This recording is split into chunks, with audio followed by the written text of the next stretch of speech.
I think it's fair to assume that everyone's been stereotyped in some way, shape, or form. Uh, it's not a pleasant experience to endure, not one bit. Uh, I myself have been stereotyped, and this was during high school when I was doing sports a lot. Two prime examples were with wrestling and football. Now, in wrestling, um, there was a stereotype, a common belief at my school, that us wrestlers were very weird.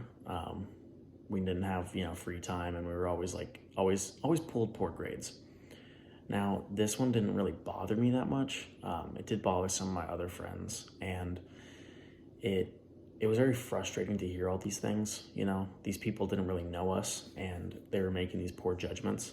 At least in my opinion, they were judging a book by its cover and not really reading the book itself and understanding what it's about. The one that really, really bothered me was in football.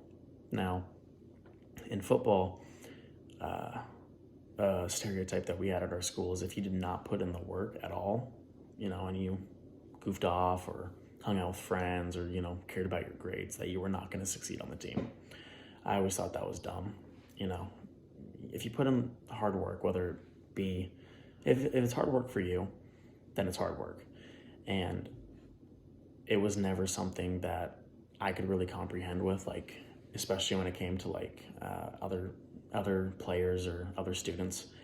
They would assume that if you weren't a starter, or you weren't a starter and you were not on the field, that you weren't putting in the hard work and that you had less value.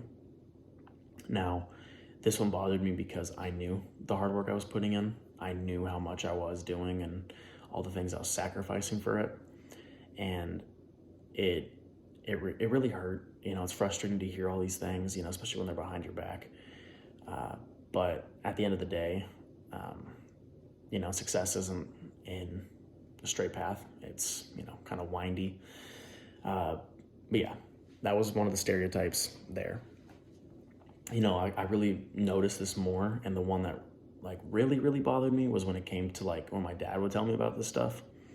My dad would always say, oh, you're playing video games, you're not putting in the work on the field, or you're hanging out with your friends, you're not putting in the work on the field. It hurts more, I think, when it's coming from someone you care about and one of your close, relatives, loved ones, friends even. But when it's random kids, those to me, I feel I'm able to handle it better. Now, I don't think anyone should be stereotyped, and I think that we need to understand each other more before that happens. However, I think as I've grown older, I've been able to understand it more and accept it and kind of look past what these people are saying or what stereotypes may be placed on me. Thank you.